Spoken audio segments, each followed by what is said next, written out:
Media మిత్రులందరికీ నమస్కారం.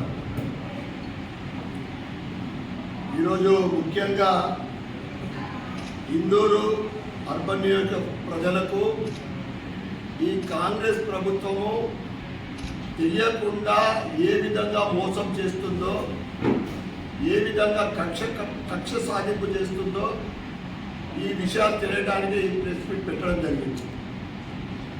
గత 2.5 సంవత్సరాల నుండి ఈ అర్బన్ మీద ఉద్దేశపూర్వకంగా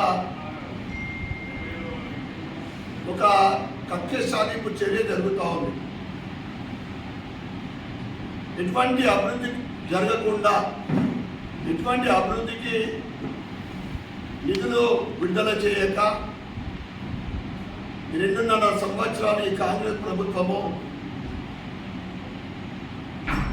ఈ అర్బన్ మీద పగబట్టిందని చెప్తా ఉన్నాం.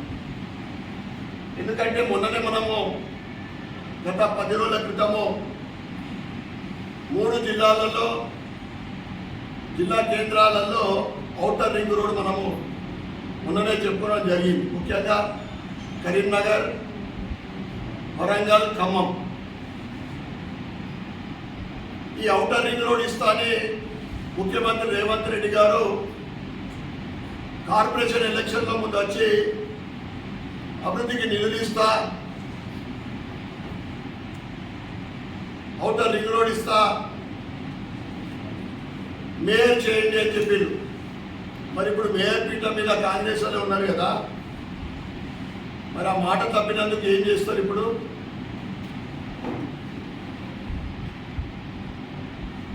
దాంతోపాటు 5,681 కోట్లు urban challenge fund Warangal, Khammam, కరీంనగర్కు ముఖ్యంగా 80 కోట్లతోటి రోడ్లు, స్కైవేలు, జంక్షన్లు, వంతెన నిర్మాణం, అభివృద్ధి కార్యక్రమం. ఈ 2.5 సంవత్సరాలలో పెద్ద పెద్ద ట్యాగ్లు వేసుకున్నారు, పదవుల ట్యాగ్లు. మహేష్ కుమార్ గౌడ్ గారు ఎమ్మెల్సీ పదవి పొందిండు, పిసిసి అధ్యక్షుడు అయిండు, 2 ట్యాగ్లు వేసుకున్నాడు ఆయన.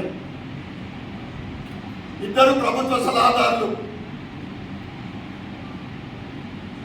గల్లీ ఒక చైర్మన్ ఇచ్చారు, వాళ్ళని ట్యాగ్లు వేసారు.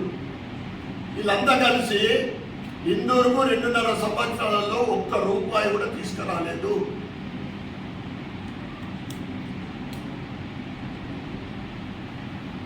రెండు సంవత్సరాల క్రితము కళ్యాణ లక్ష్మి చెక్కుల పంపిణీలా రాజీవ్ గాంధీ స్టేడియంకు 50 లక్షల రూపాయలు శాంక్షన్ చేసింది. అప్పటి incharge minister, tourism minister Jupally Krishna Rao. ఇప్పటి వరకు అతి లేదు, గతి లేదు. 12 సంవత్సరాల క్రితము బైపాస్ రోడ్డు 11 కిలోమీటర్లు, అప్పటి బీఆర్ఎస్ ప్రభుత్వం కానీ, ఇది 2.5 సంవత్సరాల కాంగ్రెస్ ప్రభుత్వం కానీ బైపాస్ రోడ్ కంప్లీట్ చేయలేదు. అప్పటి వైఎస్ఆర్ పీరియడ్లోనే మనకు outer ring road plan design చేయడం జరిగింది, ప్రపోజల్ చేయడం జరిగింది. అది సుమారు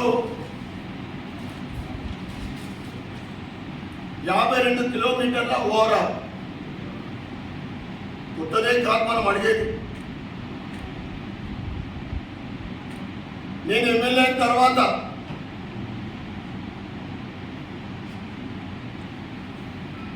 ఇందూరు నగరానికి తెలంగాణలో వరంగల్ తర్వాత అతిపెద్ద జిల్లా కేంద్రము, అత్యధిక జనాభా ఈ ఇందూరు జిల్లాకు, ఇందూరు నగరానికి బస్ స్టాండ్ కోసము అనేక సార్లు ట్రాన్స్పోర్ట్ మినిస్టర్ పొన్నం ప్రభాకర్ గారికి ఐటీ హబ్ గురించి ఒకటి కూడా లీడింగ్ కంపెనీ లేదు, అదొక కాల్ సెంటర్ మోడల్ తయారైందని ఐటీ మినిస్టర్ శ్రీధర్ బాబు గారికి, ఇందూరు గడ్డ అంటే కళాకారులకు స్పోర్ట్స్ పర్సన్కు జాతీయ అంతర్జాతీయ స్థాయి స్పోర్ట్స్ పర్సన్స్ ఉన్న ఇందూరు నగరానికి పాత కలెక్టర్ ఆఫీస్ గ్రౌండ్లో 400 metre track, stadium, press club వెనకాల indoor stadium, Rajaram stadium development కోసము గంగాస్థాన్ 1 ఫేజ్లో ఉన్న 6-7 ఎకరాల స్థలంలో